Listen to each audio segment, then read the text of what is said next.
Hello students, तो देखो last class हम लोगों ने अपने चैप्टर एटॉमिक स्ट्रक्चर के अंदर बात की थी अबाउट प्लैंक्स क्वांटम थ्योरी। हमने देखा था कि प्लैंक्स क्वांटम थ्योरी आपको बताती है कि कैसे आप एक सोर्स से आने वाले रेडिएशन की वेवलेंथ और फ्रीक्वेंसी को उसकी एनर्जी के साथ रिलेट कर सकते हो।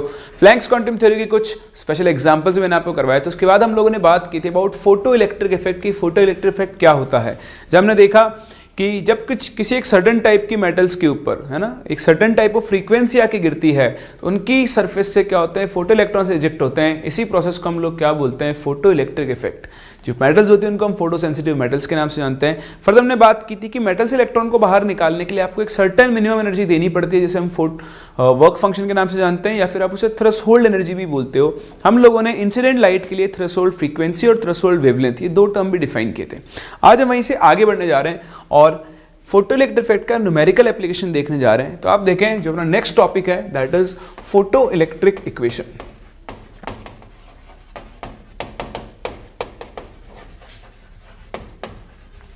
देखो क्या होता है फोटो इलेक्ट्रिक इक्वेशन, बहुत ही आसान है। फोटो इलेक्ट्रिक इक्वेशन जो हम बनाने जा रहे हैं बेसिकली एनर्जी कंजर्वेशन प्रिंसिपल के ऊपर बेस्ड है। आप देखें आपका जो फोटो सेंसिटिव मेटल है इसके ऊपर जब एक फोटोन आके गिरता है तो ये फोटोन अपने साथ कुछ ना कुछ एनर्जी लेकर आता है जिसे हम इंसिडेंट एनर्जी के नाम से जानते हैं। So this is your incident energy जो फोटोन के थ्रू मेटल के ऊपर इंसिडेंट हो रही है।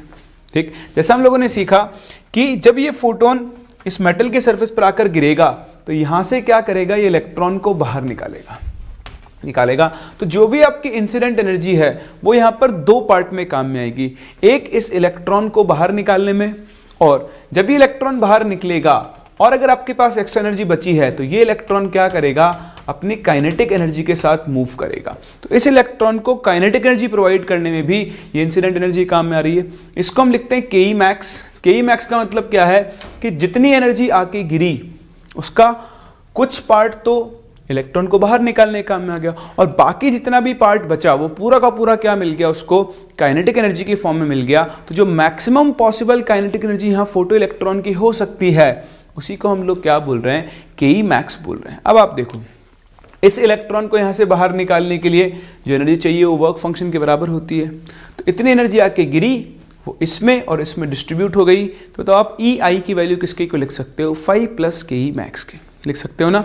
ये जो इक्वेशन बना यही आपका फोटो इलेक्ट्रिक इक्वेशन है। तो थोड़ा बहुत आपको यहाँ पर लिखना पड़ेगा। यहाँ पे आप लिखना शुरू करें कि the energy incident on the metal surface is used up into two parts. First is to eject the electrons out of the surface of metal in form of work function. तो वर्क फंक्शन की form में आप electron को क्या करते हो, metal के surface से बाहर निकालते हो। और दूसरा टू प्रोवाइड काइनेटिक एनर्जी। तो अगर हम बात करें according to energy conservation principle, जो आपकी इंसिडेंट लाइट की एनर्जी है that should be equal to क्या होना चाहिए, 5 प्लस के ई मैक्स होना चाहिए। इसी इक्वेशन को हम किसके नाम से जानते हैं, फोटो इलेक्ट्रिक इक्वेशन के नाम से जानते हैं। तो आपको इक्वेशन याद रखना है, फिर इसको हम अलग अलग फॉर्म्स के अंदर कन्वर्ट कर लेंगे। बट अगर आप ये बेसिक इक्वेशन याद रखोगे तो इसके न्यूमेरिकल्स में आपको बहुत हेल्प मिलने वाली है। एक चीज़, दूसरा जब आप इस इक्वेशन को यूज़ करो तो यहाँ पर यूनिट्स का जरूर ध्यान रखना। आप गलती कहीं करो ना करो, यूनिट्स में यहाँ पर आप जरूर गलती कर सकते हो। तो इस चीज़ का आप जरूर ध्यान रखें। EI, फाई, के तीनों की यूनिट्स क्या होनी चाहिए, सेम। या तो तीनों ही जूल में होने चाहिए या फिर तीनों ही इलेक्ट्रॉन वोल्ट्स के अंदर होने चाहिए। तो यूनिट्स का आप जरूर से जरूर ध्यान रखें। अच्छा, अब आप देखो इसको हम एक और फॉर्म में कन्वर्ट कर सकते हैं। EI है इंसिडेंट लाइट की एनर्जी। अगर इंसिडेंट लाइट की फ्रीक्वेंसी है न्यू तो तब हम EI की जगह क्या लिख सकते हैं, एच न्यू। फाई की जगह देखो हम एच न्यू नॉट लिख सकते हैं, जहां पर न्यू नॉट आपकी थ्रेशोल्ड फ्रीक्वेंसी होगी, प्लस साथ में क्या बन जाएगा, के ई मैक्स बन जाएगा। या फिर आप चाहो तो इसे वेवलेंथ की फॉर्म में लिख सकते हो, hc upon lambda incident is equals to hc upon lambda nought plus K E max. तो किसी भी फॉर्म में आप इसको कन्वर्ट कर सकते हो, कोई बड़ी बात नहीं है। लेकिन ये वाली जो फॉर्म है ये आपके बहुत काम में आती है, बहुत ध्यान से देखना। मैं यहाँ पे कुछ करने जा रहा हूँ थोड़ा सा काम, ये h से डिवाइड कर रहा हूँ। तो देखो न्यू इज इक्वल्स टू क्या बनेगा, ये ऐसा कर लो, के मैक्स की अगर आप यहाँ पर वैल्यू लिखो तो देखो के मैक्स इज इक्वल्स टू क्या हो जाएगा, H new minus H nu not. तो आप ध्यान से देखें, ये जो इलेक्ट्रॉन बाहर निकलेगा इसकी काइनेटिक एनर्जी डिपेंड करेगी इंसिडेंट फोटोन की एनर्जी पर। देखो वर्क फंक्शन तो मेटल का फिक्स है, अब अगर इंसिडेंट लाइट की एनर्जी ज्यादा है तो ये तो उतना ही पार्ट काम मिलेगा, तो बाकी जो एनर्जी होगी वो उसको काइनेटिक एनर्जी के फॉर्म में मिलेगी। यानी इंसिडेंट लाइट की एनर्जी जितनी ज्यादा होगी के मैक्स की वैल्यू भी क्या होगी, उतनी ही ज्यादा होगी। तो इसी चीज का आपको ध्यान रखना है कि जो काइनेटिक एनर्जी है इस फोटो इलेक्ट्रॉन की वो किस पर डिपेंड करती है, इंसिडेंट लाइट की फ्रीक्वेंसी पर डिपेंड करती है। तो अगर मैं के मैक्स और फ्रीक्वेंसी के बीच में ग्राफ बनाऊं तो देखो ये ग्राफ कैसा बनेगा, इधर तो हम लेकर चल रहे हैं के मैक्स और इधर हम लेकर चल रहे हैं फ्रीक्वेंसी ऑफ इंसिडेंट लाइट। तो ग्राफ बन रहा है y equal to M X minus C type का, दिख रहा है ना आपको।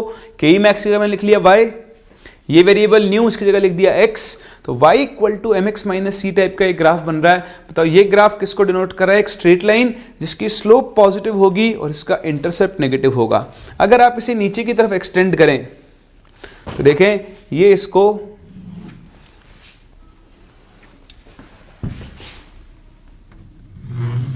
यहां कहीं कट करेगा, तो जहां ये कट करेगा वो वैल्यू होगी एच न्यू नॉट के बराबर, और इसकी जो स्लोप होगी, स्लोप बताओ वो स्लोप किसके बराबर होगी, एच के बराबर होगी। तो ये आप ध्यान रखें, ऐसे क्वेश्चन आपसे डायरेक्ट पूछा सकता था, ग्राफ बनाकर दे देगा और बोले बताओ स्लोप किसके बराबर होगी, तो इसकी स्लोप किसके बराबर होगी, एच के बराबर होगी। बोलो कर सकते हैं, समझ में आ रहा है आपको। चलिए तो ये चीज आप ध्यान रखें, ये इंपॉर्टेंट है। एक तो ये फोटोइलेक्ट्रिक इक्वेशन, एक इसको इस फॉर्म में, तो आप ये याद रखो, अगर आपको फ्रीक्वेंसी पता है तो ई की जगह एच न्यू और फाई की जगह आप क्या लिख सकते हो, एच न्यू नॉट लिख सकते हो। चलिए इसे आप कॉपी करें, फिर हम बात करते हैं फोटोइलेक्ट्रिक इफेक्ट की कुछ इंपॉर्टेंट प्रॉपर्टीज के बारे में, और फिर मैं आपको इस इक्वेशन को यूज करना सिखाता हूं। तो ये तो आपने सीख लिया है कि फोटोइलेक्ट्रिक इक्वेशन क्या होता है, और ये फोटोइलेक्ट्रिक इक्वेशन में काइनेटिक एनर्जी और इंसिडेंट लाइट की फ्रीक्वेंसी के बीच में आपने ग्राफ भी देख लिया है, ठीक है। अब कुछ इंपॉर्टेंट चीजें हैं जो आपको ध्यान रखनी है फोटोइलेक्ट्रिक इफेक्ट के बारे में। सबसे पहली जो चीज है दैट इज, मैं शायद पहले बोल चुका हूं कि एक फोटोन अगर आके गिरेगा तो सिर्फ एक ही फोटो इलेक्ट्रॉन निकल सकता है। अभी हम ना आगे चल के एक टॉपिक पढ़ेंगे फोटो करंट, वहां पर इस कंसेप्ट को हम यूज भी करेंगे। कभी भी एक फोटो इलेक्ट्रॉन एक फोटोन एक से ज्यादा फोटो इलेक्ट्रॉन्स को बाहर नहीं निकाल सकते। मैंने आपको लास्ट क्लास में बताया था कि फोटोन क्या करता है, इलेक्ट्रॉन को जाके टक्कर मारता है और फिर उसको बाहर निकालता है, तो वो नॉकआउट करता है उसको। तो इसका मतलब एक फोटोन एक ही इलेक्ट्रॉन को बाहर निकाल सकता है, एक से ज्यादा को नहीं निकाल सकता है। दूसरा, फोटोन के टकराने में और इलेक्ट्रॉन के बाहर निकलने में कोई टाइम लैग नहीं होता है। जैसे ही फोटोन टकराया, एज सून एज अगर उसकी एनर्जी सफिशिएंट है तो उसी इंस्टेंट पर इलेक्ट्रॉन क्या हो जाएगा, बाहर निकल जाएगा। तो ये भी आप ध्यान रखें, इनके बीच में कोई टाइम गैप नहीं होता है। Third and very important thing कि जो भी फोटो इलेक्ट्रॉन बाहर निकलते हैं, हर फोटो इलेक्ट्रॉन की काइनेटिक एनर्जी के मैक्स के बराबर नहीं होती। हाँ जी, ध्यान दें, आपने देखा होगा कि जब हमने फोटो इफेक्ट देखा था तो मैंने यहां पर एक बैटरी लगा रखी थी, ठीक है। यहां से लाइट आके गिरी थी, ये इलेक्ट्रॉन बाहर निकले, तो हमने एक बैटरी लगा रखी थी। वहां हमने डिस्कस नहीं किया कि बैटरी हमने क्यों लगा रखी। ये बैटरी हमने इसीलिए लगा रखी है, देखो वो फोटो इलेक्ट्रॉन जिनकी काइनेटिक एनर्जी के मैक्स के बराबर है, वो तो क्या होंगे, अपने काइनेटिक एनर्जी की वजह से कैथोड से एनोड पहुंच जाएंगे। लेकिन कई इलेक्ट्रॉन ऐसे भी होंगे जिनकी काइनेटिक एनर्जी के मैक्स से कम होगी, कईयों की बहुत कम होगी, तो वो बेचारे चलना शुरू करेंगे और बीच में ही मर जाएंगे। तो ये बीच में ना मरे, ये पूरा एनोड तक पहुंचे, उसके लिए हमने क्या लगा रखी है, बैटरी, ताकि एज सून एज इलेक्ट्रॉन यहां से बाहर निकलता है, या तो वो अपनी काइनेटिक एनर्जी की वजह से या फिर इस बैटरी के फोर्स की वजह से क्या होगा, मूव करेगा और सर्किट के अंदर क्या होगा, करंट फ्लो होगा। लेकिन आप ये ध्यान रखें, हर निकलने वाले इलेक्ट्रॉन की काइनेटिक एनर्जी के मैक्स के बराबर नहीं होती है। कई इलेक्ट्रॉन्स ऐसे होते हैं जिनकी काइनेटिक एनर्जी के मैक्स के बराबर होगी, और कई ऐसे होंगे जिनकी काइनेटिक एनर्जी के मैक्स से कम होती है। समझ गए? तो ये तीन चीजें आपको फोटोइलेक्ट्रिक इफेक्ट के बारे में पता होनी चाहिए, अपने घूमते फिरते कहीं ना कहीं काम में आती रहेंगी। सही, चलिए शुरू करते हैं न्यूमेरिकल्स के साथ और देखते हैं पहला question on photo electric effect. देखें क्या कह रहा है, कह रहा है कि if the work function of N arbitrary metal is 3.1 electron volt, find its threshold wavelength and the maximum kinetic energy of the electrons emitted when radiation of इतना nm स्ट्राइक्स। सिंपल है, पहली चीज तो आपको थ्रेशोल्ड वेवलेंथ निकालनी है। तो देखो मैंने बताया था फाई का फॉर्मूला क्या होता है, hc/λ0। तो देखो फाई दिया हुआ है 3.1 इलेक्ट्रॉन वोल्ट, hc के लिए उसने खुद ही आपको लिख कर दे दिए 12400 इलेक्ट्रॉन वोल्ट इंटू एंगस्ट्रॉम, और आपको λ0 कैलकुलेट करना है। तो यहाँ से आप λ0 की वैल्यू कैलकुलेट कर लो, आई थिंक ये आपको 4000 एंगस्ट्रॉम मिल जाएगा। सही है, कर सकते हैं। ये तो हुआ पहला पार्ट। सेकंड पार्ट क्या बोल रहा है, and the maximum kinetic energy of the electron emitted when radiation of 300 nm fall. तो देखो जब 300 nm का रेडिएशन फॉल कर रहा है तो इंसिडेंट लाइट की एनर्जी किसकी इक्वल होगी, hc/λ के इक्वल होगी ना। तो रखो आप वैल्यू, hc की वैल्यू हो गई 1240 electron volt into nm upon lambda कितना है 300 nm। कैंसिल करो तो ये वैल्यू आपको मिल जाएगी 4.13 इलेक्ट्रॉन वोल्ट के आसपास आएगा। तो ये इंसिडेंट लाइट की एनर्जी है। अब आपको निकालनी है के मैक्स। तो अभी हमने फोटो इलेक्ट्रिक इक्वेशन पढ़ा है कि भाई साहब EI इज इक्वल्स टू क्या होता है, 5 प्लस के मैक्स के बराबर होता है ना। तो रखें वैल्यूज, ये वैल्यू है 4.13 इलेक्ट्रॉन वोल्ट, फाई की वैल्यू कितनी है 3.1 इलेक्ट्रॉन वोल्ट। यहां से आप इस इलेक्ट्रॉन की, फोटो इलेक्ट्रॉन की मैक्सिमम के निकाल सकते हो। तो बताओ के मैक्स की फाइनल वैल्यू कितनी होगी, 4.13 माइनस 3.1, 1.03 वोल्ट इलेक्ट्रॉन वोल्ट। तो इस काइनेटिक एनर्जी से आपका फोटो इलेक्ट्रॉन मूव कर रहा होगा। ये मैक्सिमम पॉसिबल है, इससे कम भी हो सकती है लेकिन इससे ज़्यादा नहीं हो सकती है। बोलो समझ रहे इस बात को। चलिए, तो ये था अपना पहला सिंपल क्वेश्चन जो आपको बेसिक एप्लीकेशन सिखा रहा है फोटो इलेक्ट्रिक इक्वेशन का। आगे बढ़ें, चलिए मूव करते हैं अपने अगले क्वेश्चन पे। देखें आपके आंसर्स दोनों, और अब हम चलते हैं अपने अगले क्वेश्चन पे। चलिए जी, मैंने एक आपको यूज करना सिखा दिया है, अब आप इस सेकंड क्वेश्चन को ट्राई करें, फिर हम इसे डिस्कस करते हैं। हो गया। चलिए देखो, इस क्वेश्चन के लैंग्वेज का खेल है, आप थोड़ा सा लैंग्वेज पे फोकस करेंगे तो बहुत आसानी से आप सॉल्व कर सकते हैं। क्या कह रहा है, the wavelength to show photo electric effect is 200 nm। Photo electric effect show करने के लिए जो वेवलेंथ चाहिए वो है 200 nm, यानी आपको थ्रेशोल्ड वेवलेंथ पता है, λ0 की वैल्यू है 200 nm। बहुत बढ़िया, इसका मतलब हमें मेटल का वर्क फंक्शन पता है। अगर हम चाहें तो यहाँ से फाई के लिए निकाल सकते हैं hc/λ0। वो हम देख लेंगे जरूरत पड़ेगी या नहीं पड़ेगी, अभी मुझे उसे कैलकुलेट करने की जरूरत नहीं है। ठीक है, अब आप क्वेश्चन को समझें कि एक मेटल है, मुझे उसका फाई पता है, तो calculate the wavelength of radiation required to produce photo electron with half the kinetic energy. तो आपसे कह रहा है कि यहां पर एक फोटोन आके गिरा जिसकी वेवलेंथ मुझे नहीं पता, वो आपको पता करनी है, सच दैट इससे जो फोटो इलेक्ट्रॉन निकला उसकी KE with half the kinetic energy, KE/2 लिख लो, of the photo electrons emitted by the radiation of wavelength 120, यानी जब इसके ऊपर 120 nm की वेवलेंथ गिरी थी तो जो फोटो इलेक्ट्रॉन बाहर निकला था उसकी कुछ केई रही होगी। तो बताओ इस पे कितनी वेवलेंथ की लाइट आके गिरे ताकि जो फोटो इलेक्ट्रॉन बाहर निकले उसकी काइनेटिक एनर्जी, पहले वाले फोटोन की काइनेटिक एनर्जी क्या होनी चाहिए, हाफ। तो सबसे पहले तो आपको क्वेश्चन की लैंग्वेज को डिपिक्ट करना है, उसके बाद तो क्वेश्चन सॉल्व हो चुका है। आपको 2 बार फोटो इलेक्ट्रिक इफेक्ट लगाना है, एक बार इस वाली वेवलेंथ के लिए। तो आप देखें EI इज इक्वल्स टू क्या होता है 5 प्लस KE। इंसिडेंट लाइट की एनर्जी हो गई hc/120, फाई को फाई ही रहने दो, और ये वैल्यू किसके बराबर है, KE के बराबर है। एक इक्वेशन।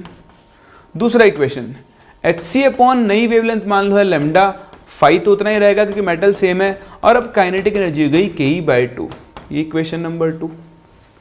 ठीक है, अब आप क्या कर सकते हो, दिस माइनस दिस कर दो। जैसे दिस माइनस दिस करोगे, hc/120 माइनस hc/λ, ये बचेगा KE/2 के इक्वल। बोलो बचेगा।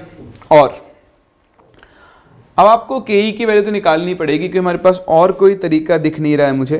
तो एक काम करो, फिर तो वैल्यूज तो कैलकुलेट करनी है। कोई नहीं, आप रखो यहाँ वैल्यू, के ई की वैल्यू निकालो। तब तो ऐसा करो, फिर इतना भी क्यों करते हो, यहीं से सॉल्व कर लो। देखो H C upon 120 is equals to phi की वैल्यू कितनी हो जाएगी, H C upon 200 plus kinetic energy. तो यहाँ से आप काइनेटिक एनर्जी की वैल्यू निकालो। सॉल्व कुछ मत करना, अभी भी कुछ सॉल्व नहीं करना, बस देख लो। तो यहाँ से एच सी कॉमन कर लिया, ये क्या बच जाएगा 1/120 माइनस 1/200। सही है ना। और अब इस वैल्यू को उठाकर यहाँ रख दो। तो देखो इक्वेशन क्या बनेगा, H C upon lambda is equals to phi की जगह लिखोगे H C upon 200 plus half into K की जगह क्या बन जाएगा, एच सी इंटू 1/120 माइनस 1/200। देखो एच सी कैंसिल, तो 1 लेमडा की वैल्यू कितनी बन गई 1/200 प्लस ये कितना हो गया 1/240 माइनस ये बन गया हाफ इंटू 1/200। तो ध्यान दो 1/200 में से हाफ गया तो हाफ ही बचेगा। तो ये कितना बन जाएगा 1/2 इंटू 200 प्लस 1/240। सही क्या। तो ये कितना बन गया 1/400 प्लस ये बन गया 1/240। ये आ गई 1 लेमडा की वैल्यू। तो यहां से आप लेमडा की वैल्यू निकाल लो, वो आ जाएगा 400 इंटू 240 अपॉन 400 प्लस 240। तो इस वैल्यू को आप सॉल्व कर लो, 400 इंटू 240 ये कितना बन जाएगा 640। 0 से 0 गया, आप इसे उड़ाओ 8 से। 8 8 ज़ा 64, 8 3 ज़ा 24, 8 5 ज़ा 40। तो लेमडा की वैल्यू आ जाएगी 150 nm। इतनी वेवलेंथ की लाइट यहाँ पर क्या होनी चाहिए, इंसिडेंट होनी चाहिए, तभी जाकर उसकी जो काइनेटिक एनर्जी है वो 120 nm वाली वेवलेंथ की काइनेटिक एनर्जी की हाफ होगी। तो कोई शॉर्ट ट्रिक नहीं है, एक ही तरीका है, दो इक्वेशन बनाओ, सॉल्व करो और आप यहाँ से लेमडा की वैल्यू कैलकुलेट कर सकते हो। बोलो कर सकते हैं। तो ये था आपका छोटा सा एप्लीकेशन पार्ट जो कि आपने किसके ऊपर देखा, फोटो इलेक्ट्रिक इफेक्ट के ऊपर। सही है। चलिए अब हम बढ़ते हैं इससे आगे और बात करते हैं conditions to show photo electric effect. किसकी बात कर रहे हैं, condition to show photo electric effect. Heading डालें नेक्स्ट। ये कॉपी तो आपने कर ही लिया होगा, नहीं किया तो पॉज करके फटाफट से कर लो।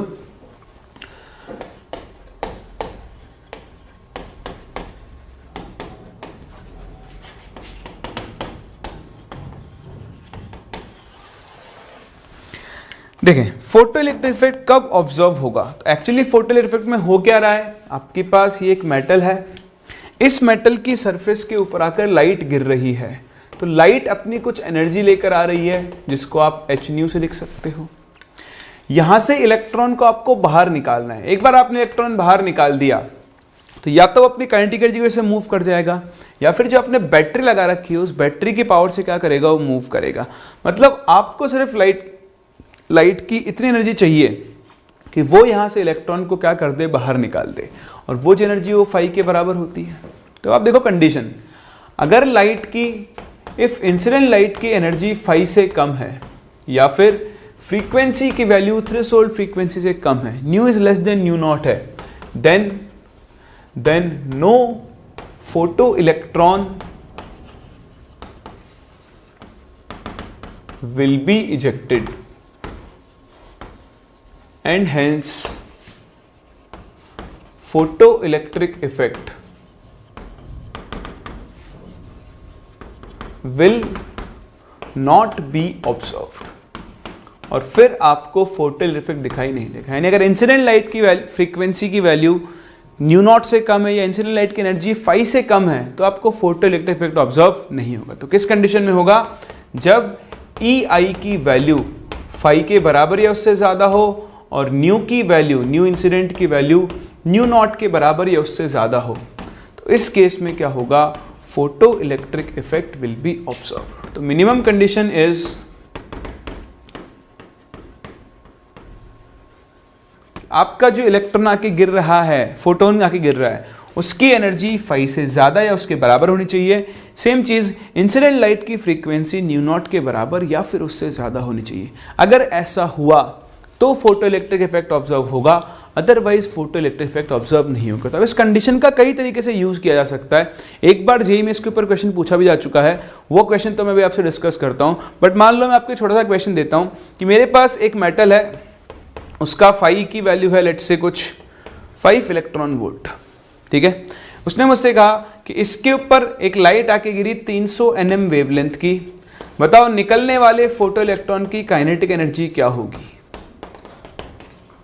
ठीक, तो आप देखो सबसे पहले आपको कंडीशन चेक करनी चाहिए कि फोटो वैसे तो आपको सॉल्व करोगे तो दिख जाएगा, लेकिन फिर भी देखो लाइट कितने एनएम की आके गिर रही है 300 nm, तो आप इंसिडेंट लाइट की एनर्जी निकालो, वो कितनी हो जाएगी hc अपॉन लैम्डा, तो 1240 अपॉन 300 nm, ये वाली आ जाएगी 4.13 इलेक्ट्रॉन वोल्ट। देखो इंसिडेंट लाइट की एनर्जी वर्क फंक्शन से कम है, मतलब फोटो इलेक्ट्रिक इफेक्ट ऑब्जर्व नहीं होगा तो निकलने वाले काइनेटिक एनर्जी क्या होगी, 0। जब फोटो इलेक्ट्रॉन बाहर ही नहीं निकला तो उसकी काइनेटिक एनर्जी का क्या मतलब है, समझना आप इस चीज को। तो बहुत सिंपल है, अगर इंसिडेंट लाइट की एनर्जी वर्क फंक्शन से कम है तो कोई फोटो इलेक्ट्रिक इफेक्ट नहीं होगा, लेकिन अगर ज्यादा है तो आपको फोटो इलेक्ट्रिक इफेक्ट ऑब्जर्व होगा। तो ये तो हुई कंडीशन, ठीक है, ये आपने कॉपी कर ली। चलिए इसके बाद हम इसके ऊपर बेस्ड एक क्वेश्चन करते हैं जो कि आपसे जेईई 2011 के अंदर पूछा गया है। देखें क्या क्वेश्चन है, ये आपके सामने क्वेश्चन है, कह रहा है कि the work function of some metals is listed below, the number of metals which will show photo electric effect when light of 300 nm wavelength falls on the metal is. आपको नंबर इंटीजर टाइप क्वेश्चन था, वो number 2 है, 3 है, 4 है, 5 है, आपको उन metals का नंबर बताना है जो यहां पर फोटो इलेक्ट्रिक इफेक्ट शो कर सकती है। ट्राई करें।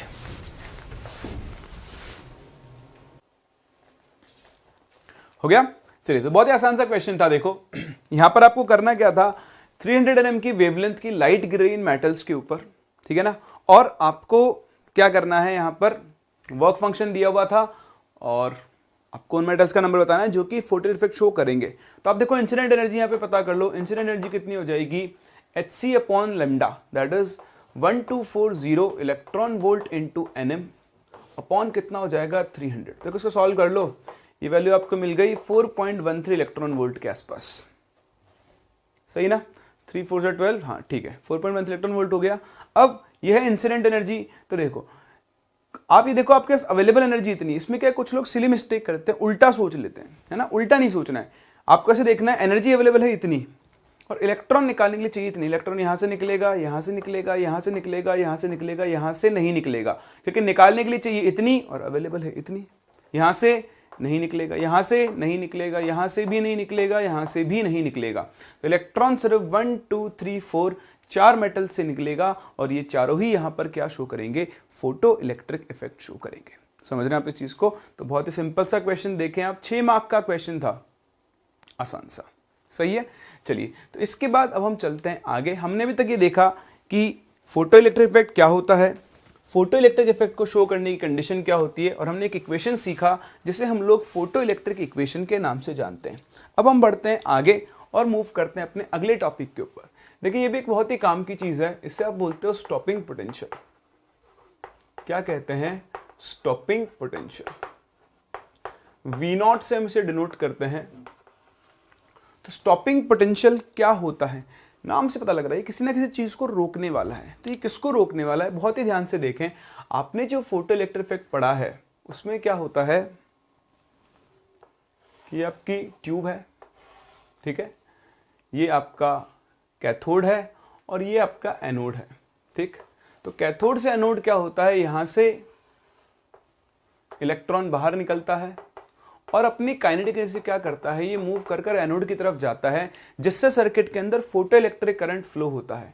अभी तक हम देखें तो हमने कैथोड को बना रखा था पॉजिटिवली चार्ज्ड और एनोड को बनाया हुआ था नेगेटिवली चार्ज्ड, ठीक है। अब हम क्या करें, देखो ये इलेक्ट्रॉन नेगेटिवली चार्ज्ड है और ये इधर से इधर मूव कर रहा है। मैं इस इलेक्ट्रॉन को रोकना चाहता हूं, स्टॉपिंग पोटेंशियल। मैं क्या करना चाहता हूं, इस इलेक्ट्रॉन को रोकना चाहता हूं ताकि ये एनोड तक ना पहुंच पाए उससे क्या होगा, मैं फोटो करंट को कंट्रोल कर सकता हूं। मैं जितने इलेक्ट्रॉन को चाहूं उतनों को ही कैथोड से एनोड पहुंचने दूंगा, बाकी सबको मैं क्या कर सकता हूं, रोक सकता हूं, और फोटो करंट के अमाउंट को क्या कर सकता हूं, कंट्रोल कर सकता हूं। तो सेम वही फंडा हमें यहां पर यूज करना है। इलेक्ट्रॉन यहां से चला और मैं चाहता हूं कि ये इलेक्ट्रॉन एनोड तक ना पहुंचे, तो उसके लिए मुझे क्या करना पड़ेगा, इस बैटरी के टर्मिनल्स को रिवर्स करना पड़ेगा। यानी अब मुझे एनोड को बनाना पड़ेगा नेगेटिव, और सॉरी कैथोड पहले तो पॉजिटिव था ना, हाँ ठीक है, आपको एनोड पॉजिटिव था आपका और कैथोड नेगेटिव था, ठीक है। अब आपको उल्टा करना पड़ेगा, एनोड को आपको बनाना पड़ेगा नेगेटिव और कैथोड को बनाना पड़ेगा पॉजिटिव। यानी ये आपको कंडीशन बनानी पड़ेगी। पहले कंडीशन उल्टी थी, कैथोड नेगेटिव था, एनोड पॉजिटिव था। अब आपको एनोड को नेगेटिव बनाना होगा, तो उससे क्या होगा, ये जो इलेक्ट्रॉन था नेगेटिवली चार्ज, ये अब नेगेटिव प्लेट की तरफ जाना बंद कर देगा। समझ रहे हो इस चीज को? लेकिन वो एकदम से बंद नहीं करेगा, आपको इस पोटेंशियल की कोई ना कोई एक वैल्यू लगानी पड़ेगी, क्योंकि अभी क्या है, अपनी काइनेटिक एनर्जी से मूव कर रहा है। तो इस इलेक्ट्रॉन को रोकने के लिए आपको यहां पर कुछ वोल्टेज अप्लाई करना पड़ेगा, और वो जो वोल्टेज आपको अप्लाई करना पड़ता है उसी को हम लोग क्या बोलते हैं, स्टॉपिंग पोटेंशियल बोलते हैं। देखिए अभी 11th क्लास में अगर आप हैं तो आपने चीज़ें नहीं पढ़ी होगी, लेकिन आप 12th और 13th क्लास के स्टूडेंट हैं तो आपने फिजिक्स में ये सब चीज़ें सीख ली होगी कि एक मूविंग चार्ज को रोकने के लिए आपको उसके ऊपर रिवर्स पोटेंशियल अप्लाई करना पड़ता है। तो जितना रिवर्स पोटेंशियल आपको यहाँ अप्लाई करना पड़ेगा उसी को हम लोग क्या बोलते हैं, स्टॉपिंग पोटेंशियल बोलते हैं। तो देखें सबसे पहले उसको डिफाइन करते हैं। It is defined as the reverse potential applied, reverse potential applied to stop the most energetic. इस चीज का आप ध्यान रखें, हम उस इलेक्ट्रॉन को रोक रहे हैं जिसके पास के मैक्स के बराबर एनर्जी है। क्योंकि देखो अगर मैंने मोस्ट एनर्जी, हाईएस्ट एनर्जी वाले फोटोन को, इलेक्ट्रॉन को रोक दिया तो फिर मैं किसी भी इलेक्ट्रॉन को रोक सकता हूं। समझ रहे हो ना? जैसे मान लो मैंने 50 kg का वेट उठा दिया सिर के ऊपर, तो 50 से नीचे 40, 30, 20 में सबको उठा सकता हूं ना। हाँ, तो हम फोकस करते हैं किसके ऊपर, मैक्सिमम काइनेटिक एनर्जी वाले इलेक्ट्रॉन के ऊपर। अगर मैं उस पोटेंशियल को लगाकर मैक्सिमम काइनेटिक एनर्जी वाले इलेक्ट्रॉन को रोक सकता हूं तो मैं फिर किसी भी इलेक्ट्रॉन को कैथोड से एनोड तक पहुंचने से रोक सकता हूं। तो वही मैं काम कर रहा हूं, to stop the most energetic photo electron from reaching to anode from cathode। ठीक, तो इसी पोटेंशियल को हम किसके नाम से जानते हैं, स्टॉपिंग पोटेंशियल के नाम से जानते हैं। अब आप देखें स्टॉपिंग पोटेंशियल को हम रिलेट करने जा रहे हैं, इसको हम इंक्लूड कर देंगे फोटो इलेक्ट्रिक इक्वेशन में। ध्यान देना, फिजिक्स के हिसाब से इस इलेक्ट्रॉन के पास कुछ ना कुछ काइनेटिक एनर्जी थी, तो इस इलेक्ट्रॉन को रोकने के लिए इस बैटरी को, इस एक्सटर्नल वोल्टेज को क्या करना पड़ा होगा, काम करना पड़ा होगा। सो द एक्सटर्नल वोल्टेज या the reverse voltage do work on the electron to stop it, and from work energy theorem, या फिजिक्स में पढ़ोगे, नहीं भी पढ़िए तो भी कोई बात नहीं है, मैं आपको ऐसे बताता हूं। ये इलेक्ट्रॉन चल रहा था, इसको आपने रोक दिया, तो आपने इसकी काइनेटिक एनर्जी को सीधा सा पोटेंशियल एनर्जी में कन्वर्ट कर दिया। तो इसको रोकने के लिए इलेक्ट्रिक वर्क करना पड़ा होगा, इस वोल्टेज ने क्या किया होगा, वर्क किया होगा। तो इसकी सारी की सारी काइनेटिक एनर्जी किसमें कन्वर्ट हो चुकी होगी, वर्क के अंदर कन्वर्ट हो चुकी होगी। समझ रहे हो आप इस चीज को? तो यही वर्क एनर्जी थ्योरम होती है। आप सिंपल क्या बोलोगे कि जो चेंज इन काइनेटिक एनर्जी है ऑफ इलेक्ट्रॉन, बताओ वो किसकी इक्वल होगी, work done by applied voltage के। अब देखो जैसे अप्लाइड वोल्टेज का यहां पर वर्क देखोगे तो चेंज इन काइनेटिक एनर्जी तो कितनी हो गई, फाइनल एनर्जी है 0 और इनिशियल थी K max. This should be equal to work done क्या होगा, Q इंटू वी। तो Q कौन सा चार्ज मूव कर रहा है, इलेक्ट्रॉन, तो इलेक्ट्रॉन के चार्ज को हम लिखते हैं E, और स्टॉपिंग पोटेंशियल हो गया V0। तो देखो यहां से आप के मैक्स और स्टॉपिंग पोटेंशियल को क्या कर सकते हो, आपस में रिलेट कर सकते हो। और जैसे आपने इन दोनों को आपस में रिलेट किया, बताओ हमारा फोटो इलेक्ट्रिक इक्वेशन क्या था, EI is equals to 5 plus K max. तो अब आप क्या कर सकते हो, के मैक्स की जगह EV0 लिख सकते हो, और अब हमारा इक्वेशन किस में कन्वर्ट हो जाएगा, EI is equals to 5 plus EV0। चलिए मेरी तरफ से एक छोटी सी टिप क्या है कि जब भी आपको स्टॉपिंग पोटेंशियल कैलकुलेट करना हो, स्टॉपिंग पोटेंशियल, तो आप यहां पर सारी वैल्यूज को इलेक्ट्रॉन वोल्ट में यूज करें। यानी इंसिडेंट एनर्जी भी इलेक्ट्रॉन वोल्ट में, फाई भी इलेक्ट्रॉन वोल्ट में, और ये भी इलेक्ट्रॉन वोल्ट में। ध्यान दो, ईवी ईवी ईवी, ई ई कैंसल, आपको डायरेक्ट वोल्टेज की वैल्यू वी नॉट वोल्ट्स के टर्म्स में मिल जाएगी। इसलिए जब भी स्टॉपिंग पोटेंशियल निकालना हो, एक चीज तो आप ये ध्यान रखें, अभी हम न्यूमेरिकल करेंगे उससे और समझ लेंगे।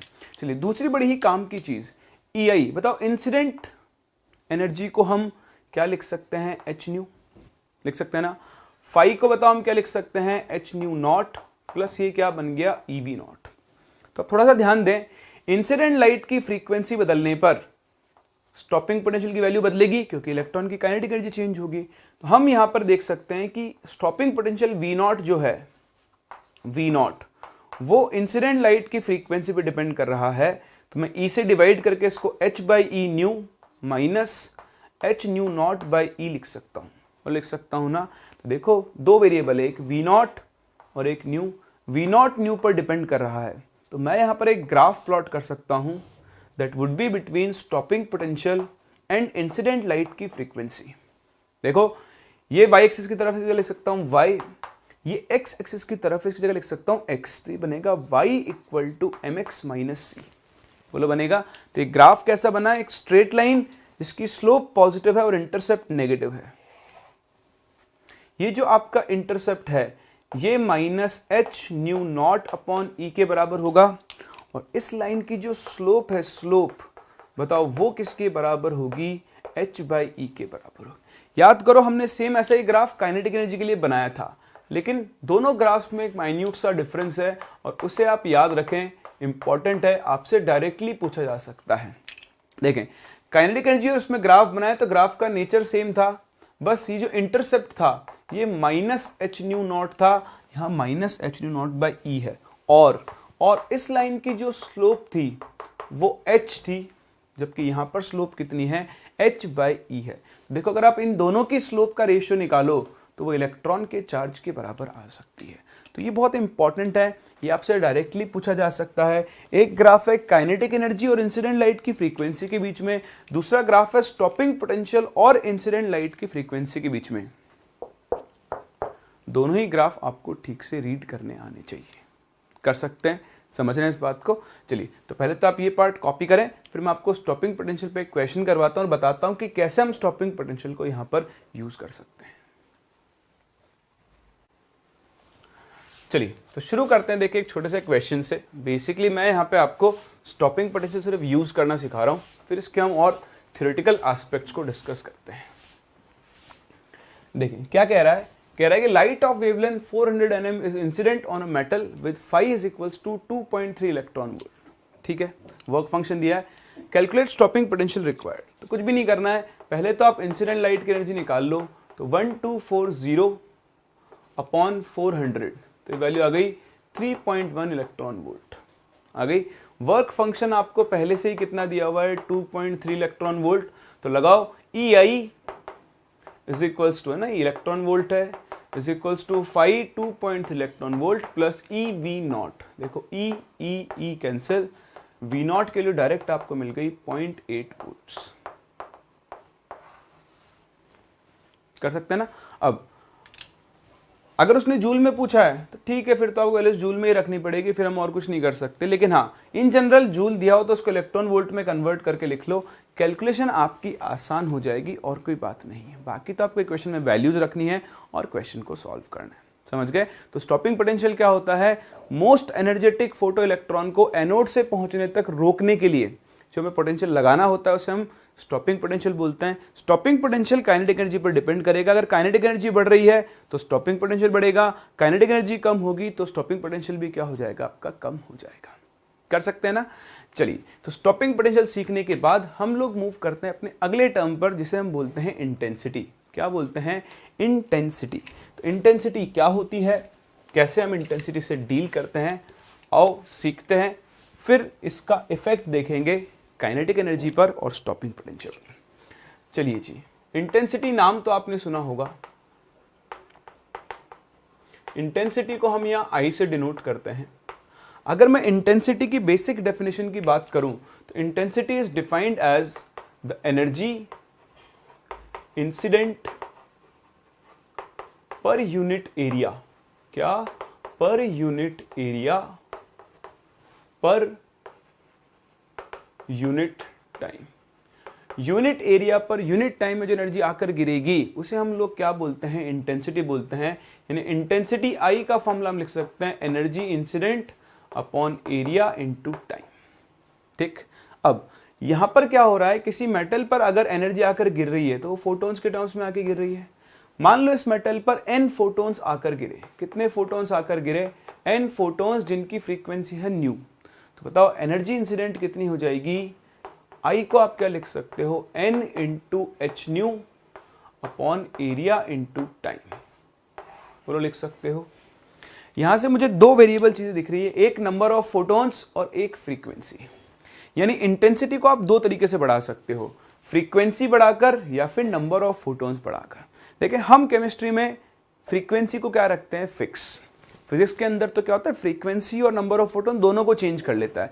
लेकिन हम केमिस्ट्री के अंदर जब फोटो इलेक्ट्रिक इफेक्ट डिस्कस करते हैं तो हम सिर्फ और सिर्फ किसको बदलते हैं, नंबर ऑफ फोटॉन्स को।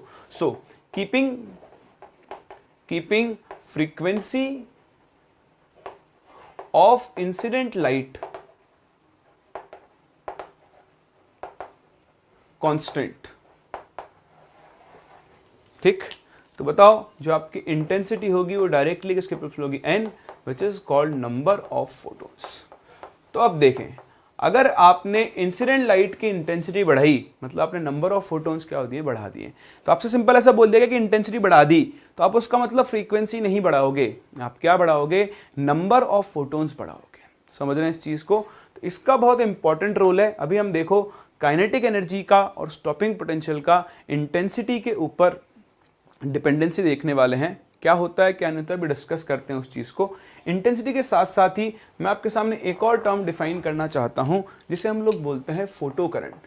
फिर एक साथ सबका डिस्कशन करते हैं। देखो फोटो करंट, स्मॉल आई।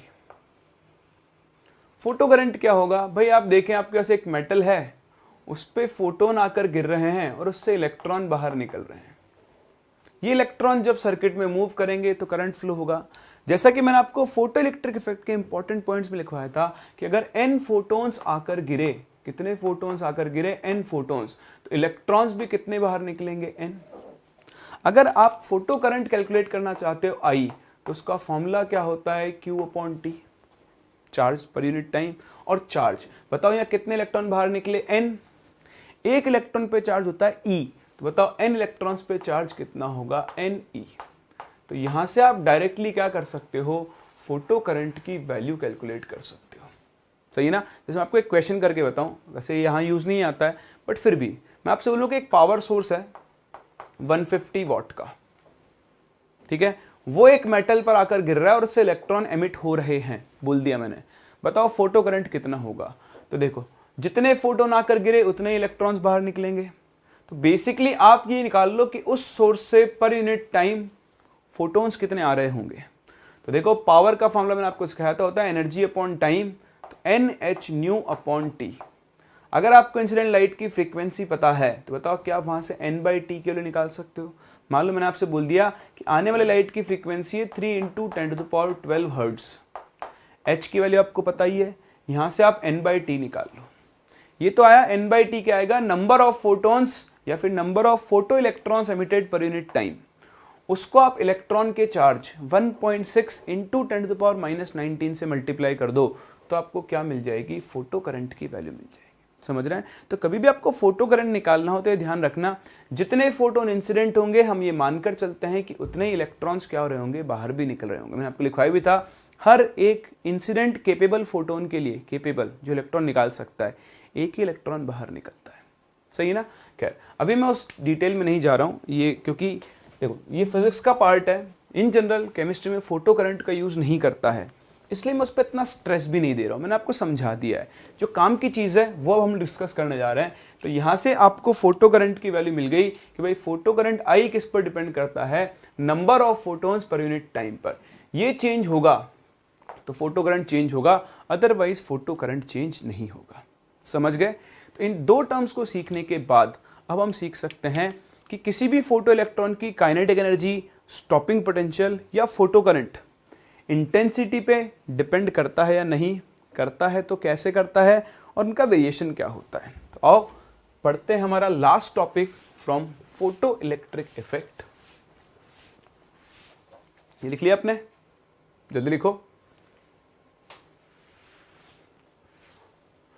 चलिए हेडिंग डालें आप next, that is variation of kinetic energy, stopping potential and photo current.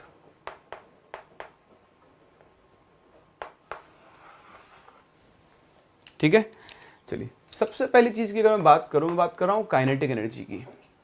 तो देखें, आपने फॉर्मूला पढ़ा था के मैक्स वाला। के मैक्स किसके इक्वल होता है? इंसिडेंट लाइट की energy minus H nu not के, पढ़ा था ना। तो आपको साफ साफ दिख रहा है। पहले हम देख रहे हैं इंसिडेंट लाइट की फ्रीक्वेंसी से बात कर रहे हैं, तो किसी भी फोटो इलेक्ट्रॉन की काइनेटिक एनर्जी जो है वो इंसिडेंट लाइट की फ्रीक्वेंसी पे देखो डिपेंड कर रही है। सिमिलरली स्टॉपिंग पोटेंशियल हम के मैक्स की जगह ईवी नॉट लिख सकते हैं, तो जो आपका ईवी नॉट है वो भी इंसिडेंट लाइट की फ्रीक्वेंसी पर ही डिपेंड कर रहा है। बोलो कर रहा है ना। तो हम यहां से क्या बोल सकते हैं कि both kinetic energy and stopping potential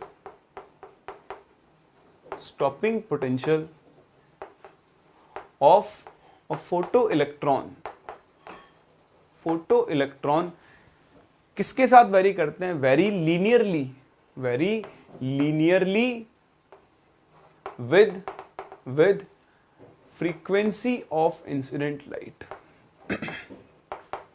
frequency of incident light. तो थोड़ा सा रिव्यू कर लेते हैं। हम लोगों ने दो ग्राफ बनाए थे, अभी थोड़ी देर पहले बनाए थे। अगर आप काइनेटिक एनर्जी और फ्रीक्वेंसी के बीच में ग्राफ बनाओ तो बताओ ग्राफ कैसे बनता है? हाँ वेरी गुड, याद है आपको। ऐसी स्ट्रेट लाइन बनेगी, इसका इंटरसेप्ट किसके बराबर होगा? माइनस एच न्यू नॉट, और इंपॉर्टेंट चीज इसकी स्लोप किसके बराबर होगी? एच के, है ना। सीखा था यही। चलिए दूसरा, अगर आप यही ग्राफ स्टॉपिंग पोटेंशियल और इंसिडेंट लाइट की फ्रीक्वेंसी में बनाओ तो ग्राफ का नेचर तो ये आएगा, लेकिन इस बार जो इस ग्राफ की स्लोप आएगी, हाँ वेरी गुड, वो h बाई ई के इक्वल आएगी। तो देखें, ध्यान रखना, डायरेक्टली प्रोपोर्शनल मत बोल देना। काइनेटिक एनर्जी और इंसिडेंट लाइट की फ्रीक्वेंसी डायरेक्टली प्रोपोर्शनल नहीं है। डायरेक्टली प्रोपोर्शनल तब होती है जब ये टर्म नहीं होता। This is called linear variation, linearly very करेगी। सही है। चलिए अब मूव करते हैं अगले पार्ट के ऊपर, दैट इज इंटेंसिटी। क्या kinetic energy of photo electron intensity of light पे डिपेंड करेगी? तो मैंने आपको बताया हमारे पास ये इंटेंसिटी का मतलब क्या है, हम number of incident photons change कर रहे हैं। तो आप समझने की कोशिश करना, आपको रटना नहीं पड़ेगा। ये एक मेटल प्लेट है इस पर एक फोटोन आके गिरा 5 इलेक्ट्रॉन वोल्ट एनर्जी का। ध्यान से सुनना, मेटल का वर्क फंक्शन है 2 इलेक्ट्रॉन वोल्ट। बताओ इलेक्ट्रॉन बाहर निकलेगा ना। बताओ उसकी मैक्सिमम काइनेटिक एनर्जी कितनी हो सकती? 3 इलेक्ट्रॉन वोल्ट होगी ना। तो अब ये इलेक्ट्रॉन 3 इलेक्ट्रॉन वोल्ट एनर्जी से जा रहा है। अब मैंने क्या कर दिया, इंटेंसिटी बढ़ा दी। एक की जगह 2 फोटोन गिरा है बढ़ गया ना, इंटेंसिटी डबल हो गई, 2 फोटोन हो गए। अब बताओ जो अगला इलेक्ट्रॉन निकलेगा वो कितने एनर्जी से निकलेगा? हाँ 3 इलेक्ट्रॉन वोल्ट। अच्छा चलो मैंने एक फोटोन और बढ़ा दिया, बताओ जो इलेक्ट्रॉन निकलेगा कौन से निकलेगा? 3 इलेक्ट्रॉन वोल्ट। तो देखो, अगर मैं नंबर ऑफ फोटोन्स बढ़ा रहा हूं तो क्या उससे निकलने वाले इलेक्ट्रॉन की काइनेटिक एनर्जी चेंज हो रही है? नहीं हो रही ना। तो क्या स्टॉपिंग पोटेंशियल चेंज होगा? नहीं होगा ना। इसका मतलब kinetic energy of photo electron जो होती है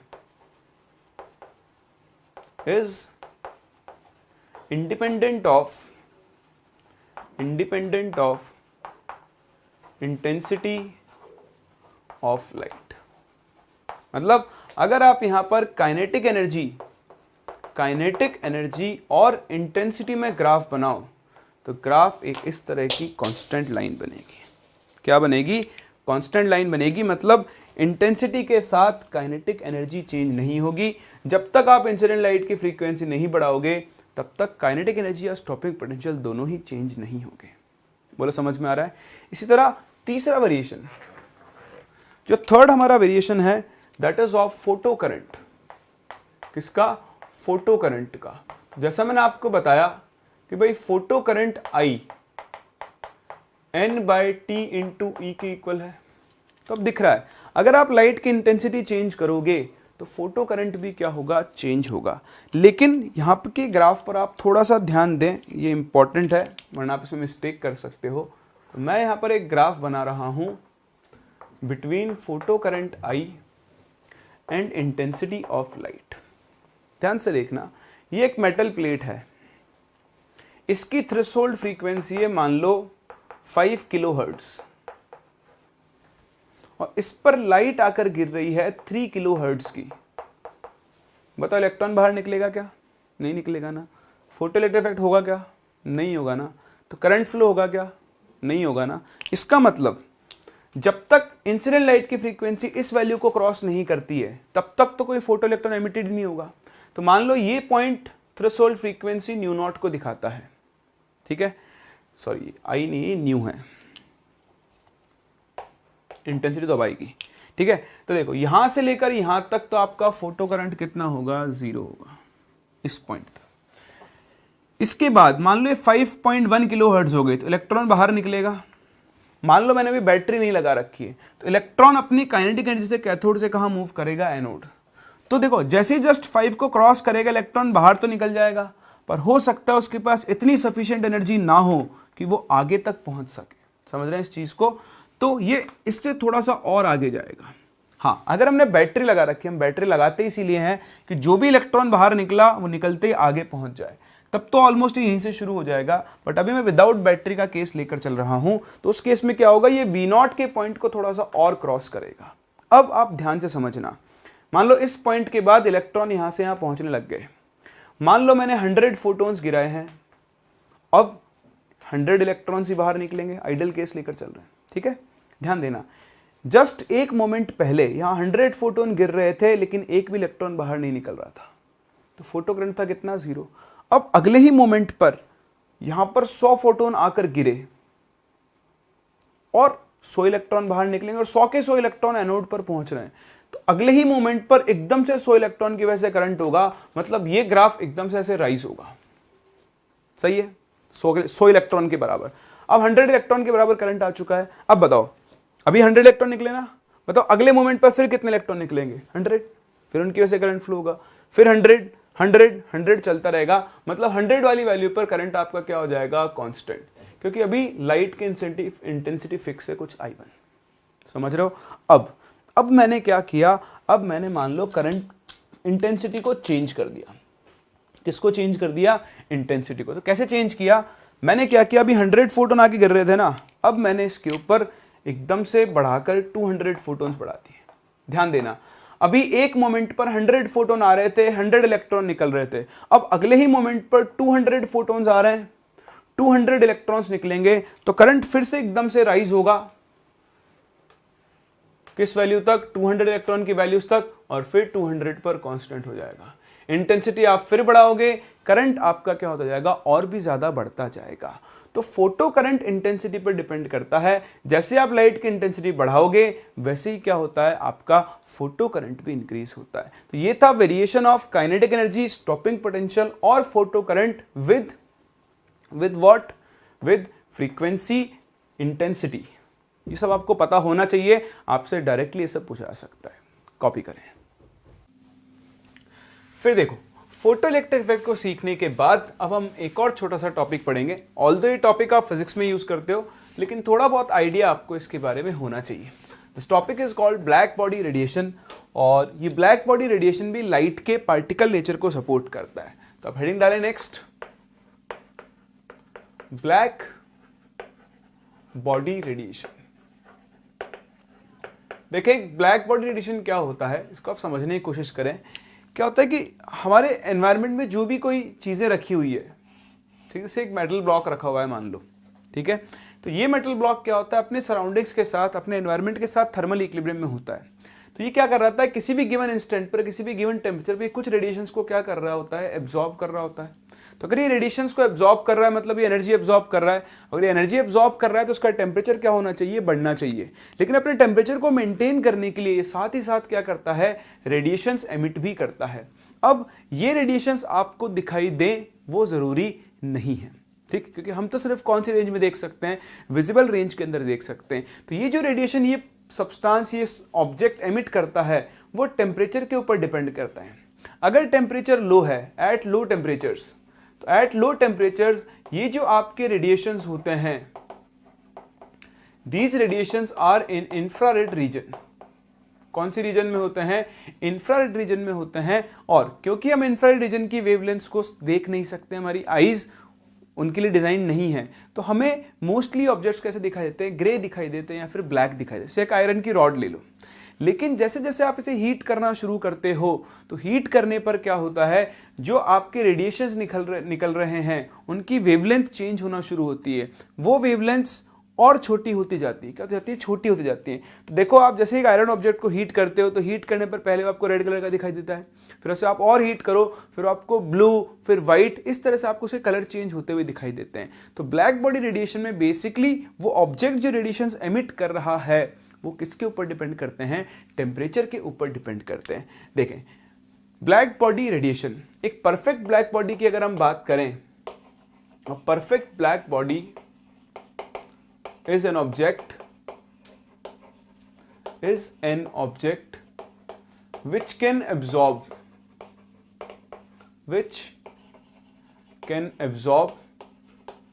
all the radiations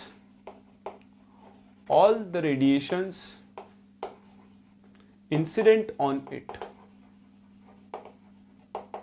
ठीक, तो सबसे पहली चीज अगर आप एक परफेक्ट ब्लैक बॉडी का एग्जांपल देखना चाहें, ऑल्दो रियल लाइफ में एज सच कोई डायरेक्ट एग्जाम्पल नहीं होता, लेकिन जो ब्लैक होल होते हैं जो स्पेस में मिलते हैं वो एक ब्लैक बॉडी के परफेक्ट एग्जाम्पल है। लेकिन हम एक डिजाइन कर सकते हैं, सपोज आपके पास एक क्यूब है, इस क्यूब के इंटरनल फेसेस को आपने ब्लैक कलर से पेंट कर दिया है और इसकी सरफेस पर एक छोटा सा होल कर दिया है। अब क्या हो, एक लाइट रे या रेडिएशन इसके ऊपर आए अंदर, तो देखो ये रेडिएशन इसके अंदर ही घूमता रहेगा, इस रेडिएशन के बाहर निकलने के चांसेस क्या होंगे, बहुत कम।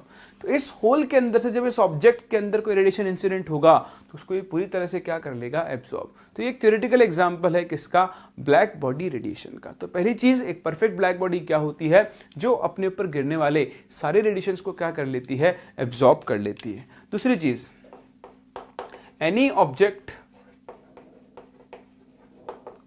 At low temperature emit radiations in infrared region, so it appears as black or gray। देखो क्या होता है ना, आपके पास ये जो कलर आपको दिखते हैं, जैसे आपको मेरी शर्ट का कलर ब्लू दिखाई दे रहा है, तो इसका रीजन कुछ और है, ये ब्लैक बॉडी रेडिएशन नहीं है। इन जनरल हम दो तरह के कलर देखते हैं। देखो क्या होता है, लाइट आके टकराती है और वो रिफ्लेक्ट होती है, तो एक तो आप रिफ्लेक्टेड वेव की वजह से क्या देख रहे हो, कलर देख रहे हो। हम उस कलर की बात नहीं कर रहे, हम बात कर रहे हैं इस बॉडी ने कुछ रेडिएशंस एब्जॉर्ब किए और वापस से क्या किए, री एमिट किए। तो जब वो रेडिएशंस री एमिट कर रही है, तो एक बॉडी जो रेडिएशन एमिट कर रही है उससे जो आपको उसका कलर दिखाई दे रहा है, हम उस एमिटेड रेडिएशन की बात कर रहे हैं। ठीक, तो जनरली क्या होती है, जब ये रेडिएशन एमिट कर रही है लो टेम्परेचर पर, तब तो आपको ब्लैक और ग्रे दिखाई देती है। ठीक, as the object is heated या as the temperature is increased, it appears red then blue, है ना, पहले रेड होगा, फिर रेड से क्या होगा, ब्लू होगा, और फिर ब्लू से क्या होगा, व्हाइट होगा। तो ये जो वेवलेंथ एमिट करता है, ये वेवलेंथ लगातार डिक्रीज होती जाती है। लोअर टेम्परेचर पर ये बड़ी वेवलेंथ एमिट करता है, फिर जैसे टेम्परेचर बढ़ता जाता है वेवलेंथ जो एमिट कर रहा है वो क्या होती जाती है, छोटी होती जाती है। और जैसे ही देखो ये अल्ट्रावायलेट रीजन में जाएगा, फिर से हमें कैसा दिखने लग जाएगा, कलर के अंदर व्हाइट। ठीक, तो इस तरह से ब्लैक बॉडी रेडिएशन होता है। डिटेल में तो आप इसे फिजिक्स के अंदर पढ़ोगे। यहाँ पर आप एक ग्राफ बनाते हैं, कर्व। ठीक, तो वो कर्व आपको अलग अलग टेम्परेचर पर वेवलेंथ दिखाता है। ठीक है, तो देखो इधर होती है आपकी इंटेंसिटी और इधर है वेवलेंथ। अलग अलग टेम्परेचर पर आप ग्राफ बनाओ तो देखो ये लोअर टेम्परेचर पर हायर टेम्परेचर पर ग्राफ ऐसे शिफ्ट होना शुरू होता है और ये शॉर्टर वेवलेंथ की तरफ शिफ्ट होता है। ये मान लो टेम्परेचर है अराउंड 1000 केल्विन, तो ये कुछ रेड कलर का होगा। ये टेम्परेचर मान लो अराउंड 2000 केल्विन, तो ये जो होगा आपके पास ब्लू वाली रेंज के अंदर जाना शुरू हो जाएगा। ठीक, मतलब ये ग्रीन के आसपास की रेंज जाएगी। मान लो 3000 केल्विन के आसपास ये आपको ब्लू कलर का दिखाई देगा। और जैसे आप टेम्परेचर बढ़ाते जाओगे ये शॉर्टर वेवलेंथ की तरफ क्या होता जाता है, शिफ्ट होता जाता है। ठीक, तो बस यही होता है ब्लैक बॉडी रेडिएशन का। छोटा सा मैंने इंट्रोडक्शन दिया है क्योंकि हम लोग इसको पढ़ते नहीं है, लेकिन नाम है तो आपको पता होना चाहिए। बाकी बेसिकली फोटोइलेक्ट्रिक इफेक्ट और ब्लैक बॉडी रेडिएशन दोनों ही लाइट के पार्टिकल नेचर को सपोर्ट करते हैं और एक्सप्लेन भी करते हैं। चलिए, तो आज का लेक्चर हम लोग यहीं पे खत्म करते हैं। देखिए यहाँ पर जो आपने इंपॉर्टेंट चीज़ पढ़ी वो था आपका photo electric effect. Black body radiation आपको फिजिक्स में और अच्छे से पढ़ने को मिलेगा, तो वहाँ पे आप इसको डिस्कस कीजिएगा। हम लोग मिलते हैं नेक्स्ट लेक्चर, और हम लोग नेक्स्ट लेक्चर में स्टार्ट करेंगे इस चैप्टर के अगले पार्ट के साथ, that is Bohr's atomic model, जो कि इस चैप्टर की बैकबोन है। आगे आप जो भी कुछ पढ़ने वाले हो वो सब बोर्स एटॉमिक मॉडल से ही लिंक्ड होगा। तो मिलते हैं नेक्स्ट लेक्चर और यहाँ से आगे बढ़ते हैं।